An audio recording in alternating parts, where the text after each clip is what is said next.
Wong saya lihat loh di TV-TV. Kalau mengucapkan Assalamualaikum warahmatullahi wabarakatuh, itu difasih-fasihkan, dimantap-mantapkan. Tapi ngomong rahayu itu lo pelan, ada modelnya diimpit, rahayu gitu.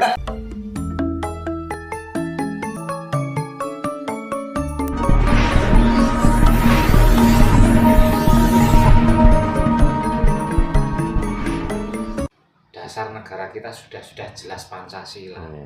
Ya. Tapi masalahnya gini, Pak.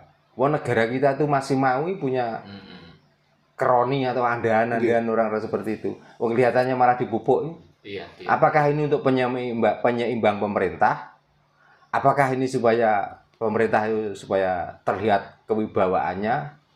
Kalau pemerintah itu mengharapkan seolah-olah pemerintah itu toleransi terhadap siapapun, kenapa pemerintah itu yang dinaungi Nusantara?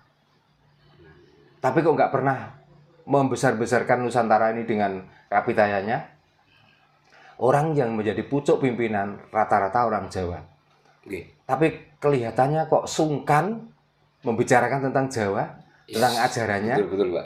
Malah ajaran orang lain. Kok malah ajaran orang lain yang di sini dipupuk-pupuk, diberi kesempatan. Coba tahu orang Jawa ini loh mau mendirikan sanggar gitu aja. Susah. Nanti lah harus minta izin ini, minta izin itu. Itu pun dipersulit Pak. Nah iya. Tapi kalau mau mendirikan tempat ibadah, ajaran dari luar, Rasa izin. jangankan izin. Kalaupun ada orang yang merasa dirugikan, itu loh pemerintah juga di depan. Contohnya, kan sudah banyak orang-orang sini itu mengadakan peribadatan sesuai dengan keyakinannya. Ya.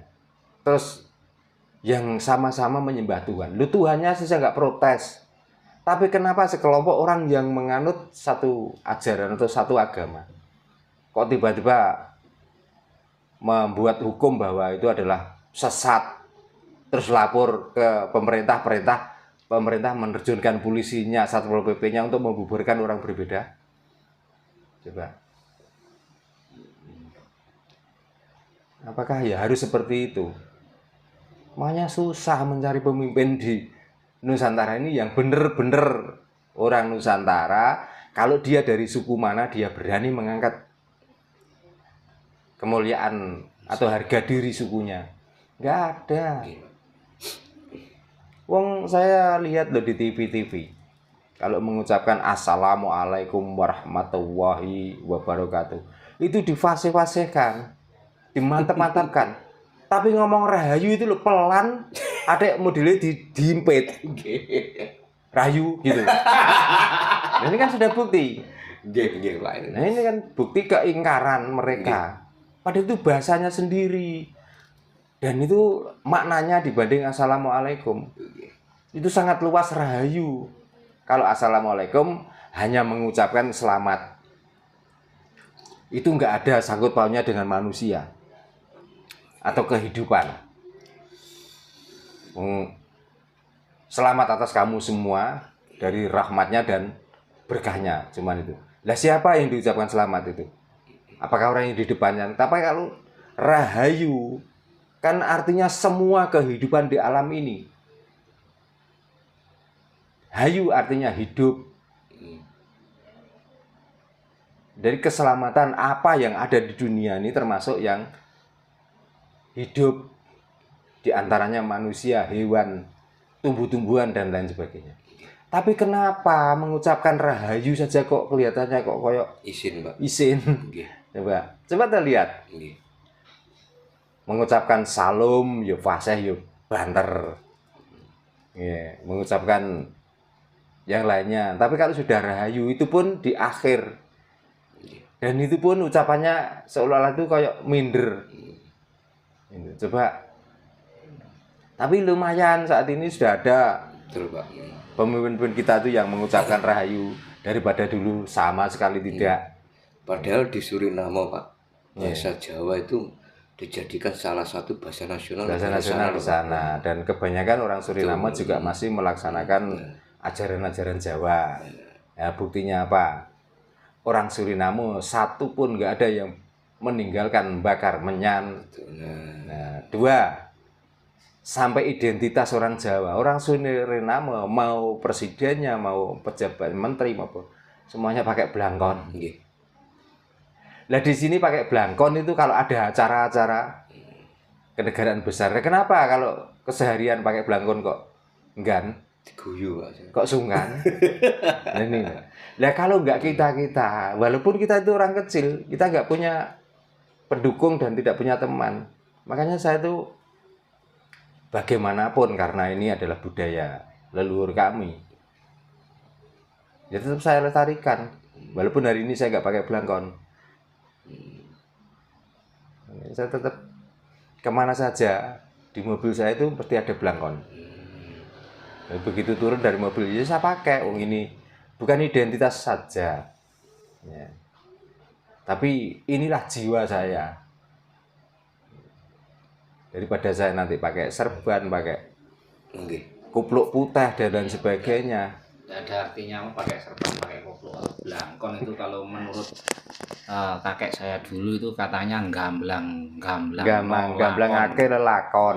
Gamblangake lelakon. Nah, ini kan jelas. Nah, kalau sorban artinya apa?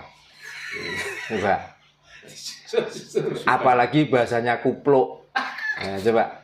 Nah, kupluk itu mungkin salah dari kata nulis. Sebenarnya kan koplak. Kamu jadi kupluk. Iya, koplak. Seharusnya kita ini malu Pak ya sama orang Suriname Pak ya, sebetulnya. Ya Suriname sendiri memang asalnya dari Jawa. Kenapa kita Ya. kok nggak niru orang sana? Padahal udah. Otomatis ini semua harus diawali dari pimpinannya. Betul Pak, betul. Pokoknya ada kerusakan di budaya-budaya Nusantara. Itu sumbangsih terbesar itu dari pemimpin.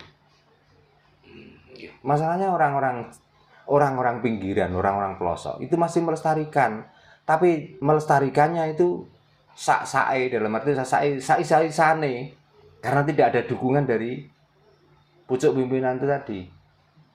Coba seandainya orang yang berkuasa, yang mempunyai pengaruh besar di dalam masyarakat, setiap kegiatan apa, enggak hanya satu golongan saja yang harus didukung, sama rata didukung. Mungkin orang-orang Jawa juga sebenarnya nggak aras-arasen kok.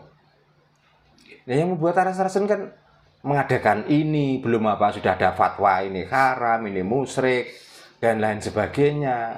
Nggak mengadakan sudah merasa contohnya manganan di sumur atau di sendang. Yeah. Sekarang sampai orang itu kadang-kadang aras-arasen untuk mengadakan manganan itu atau untuk membawa nasi ke sumur atau sendang itu. Karena apa?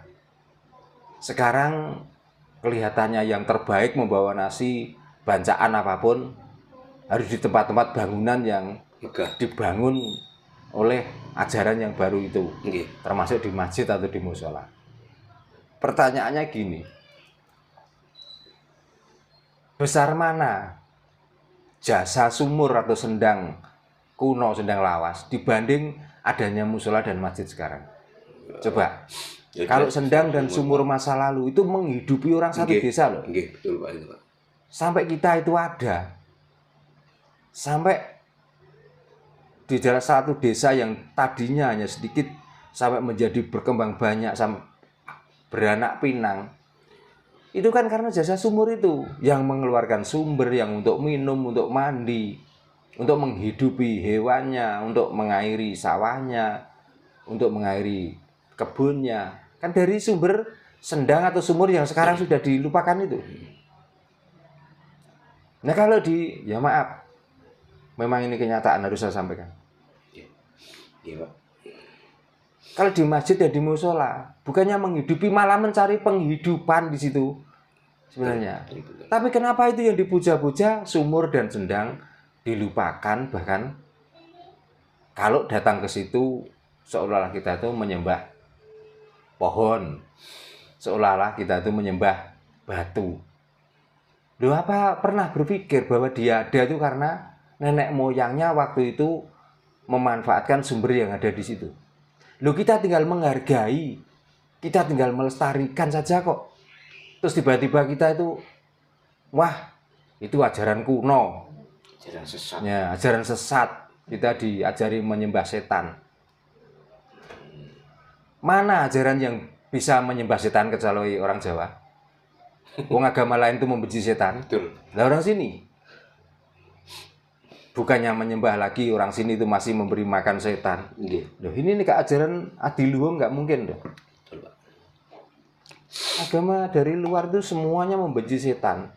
Orang Jawa itu mencintai setan kok. Itulah letak welas asih wong Jawa, bukan hanya pada manusia saja. Sampai setan pun dengan membakar kemenyan katanya memberi makan Setan. setan.